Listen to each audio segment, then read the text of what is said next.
Hello guys, ഇന്ന് ഞാൻ ഇവിടെ ഉണ്ടാക്കാൻ പോകുന്നത് നല്ലൊരു ചിക്കൻ മന്തിയാണ്. അതിനായി കഴുകി വെച്ച ചിക്കനിലോട്ട് ഹാഫ് ക്യാപ്സിക്കം അരിഞ്ഞത് ചേർത്തിട്ടുണ്ട്.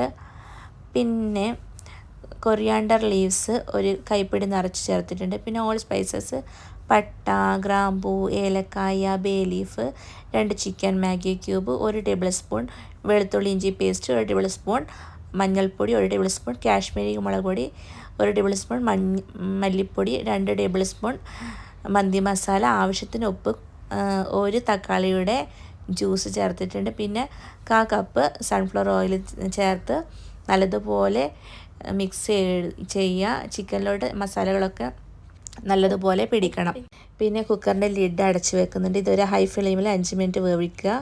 നമുക്ക് ഇതിൻ്റെ അകത്ത് ഞാൻ സെല്ല ബസ്മതി റൈസിൽ ഈ ഒരു ഗ്ലാസ്സിൽ 3 ഗ്ലാസ് എടുത്തിട്ടുള്ളത്. ഇവിടെ അരിക്കുള്ള റൈസിൻ്റെ വെള്ളം തിളപ്പിച്ചിട്ടുണ്ട്. അതിൻ്റെ അകത്തേക്ക് റൈസ് ആഡ് ചെയ്യുക. ഒരു ഫുൾ കുരുമുളക് കുറച്ച് ചേർക്കുക. ലെമൺ റൗണ്ടായിട്ട് കട്ട് ചെയ്തത് ചേർക്കുക. പിന്നെ അതിൻ്റെ അകത്ത് ഹോൾ സ്പൈസസ് ചേർത്തിട്ടുണ്ട്. ഒരു ഡ്രൈഡ് ലെമൺ ചേർത്ത് ആവശ്യത്തിന് ഉപ്പും ചേർത്തിട്ടുണ്ട്. ആവശ്യത്തിന് സൺഫ്ലവർ ഓയിലും ചേർത്ത് നല്ലതുപോലെ മിക്സ് ചെയ്തിട്ട് അതിൻ്റെ ലിഡ് അടച്ച് വെക്കുക. അതൊരു 90% വേവുന്നവരെ വേവിക്കുക.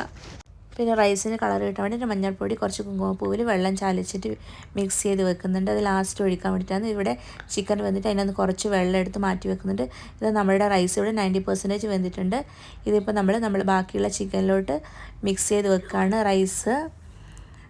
അതിങ്ങനെ 2-3 ലെയറായിട്ട് ചിക്കനിലേക്ക് നമ്മൾ റൈസ് ചേർക്കുന്നുണ്ട്. അതിനകത്ത് ഞാൻ വെന്ത ലെമണും ഡ്രൈഡ് ലെമണൊന്നും ഇടയ്ക്ക് ചേർക്കുന്നില്ല. അതെല്ലാം റൈസ് സെറ്റാക്കിയിട്ട് ഏറ്റവും ഫ്രണ്ടിലായിട്ടായിട്ട് ചേർക്കുന്നത്. ഇപ്പോൾ ഇതാ ജ്യൂസ് കുറച്ച് ഇതിനകത്ത് ആഡ് ചെയ്തിട്ടുണ്ട്. പിന്നെ ആദ്യം അതിൻ്റെ മുകളിലായിട്ട് റൈസ് ചേർക്കുക. ഇതന്നെ സ്റ്റെപ്പായിട്ട് ചെയ്തുകൊണ്ടിരിക്കുക. അതിൻ്റെ ഏറ്റവും മുകളിലായിട്ടാണ് നമ്മൾ മഞ്ഞൾപ്പൊടീൻ്റെ വെള്ളം ചാലിച്ച് കൊടുക്കുന്നത്. അതിൻ്റെ അകത്തേക്ക് നമ്മൾ നല്ലതുപോലെ എല്ലാ മഞ്ഞൾപ്പൊടീൻ്റെ വെള്ളവും ചാലിച്ച് കൊടുക്കുക. എന്നിട്ട് നമ്മൾ വെന്ത ലെമണും ചേർക്കുന്നുണ്ട്. 3 നല്ല ഹോളായിട്ടുള്ള ഗ്രീൻ ചില്ലിയും ചേർത്ത് അതിനകത്തേക്ക് കുത്തി വെച്ചിട്ടുണ്ട്. അതിൻ്റെ മുകളിലായിട്ട് ഒരു ഡ്രൈഡ് ലെമണും വെച്ചിട്ട് കുക്കറിൻ്റെ ലിഡ് അടച്ച് വെക്കുന്നുണ്ട്. ഇനി നമ്മൾ തക്കാളീൻ്റെ ഒരു ചട്നിയാണ് ഉണ്ടാക്കാൻ പോകുന്നത്, മന്തി. അതിനകത്ത് ഒരു വലിയ തക്കാളി, ഒരു പച്ചമുളക്, കൊറിയാണ്ടർ ലീവ്സ്, വെളുത്തുള്ളി, ആവശ്യത്തിന് ഉപ്പ്, ലെമൺ ജ്യൂസ് എല്ലാം ഇട്ടിട്ട് നല്ലതുപോലെ ഗ്രൈൻഡ് ചെയ്തെടുക്കുക. കുരുകുനാന്ന് അരിഞ്ഞിട്ടാണ് വരിക. ഇതിൻ്റെ ബ്ലെൻഡർ ആയതുകൊണ്ട് നമ്മളെ നല്ലൊരു തക്കാളി ചട്നി റെഡി ആയിട്ടുണ്ട്.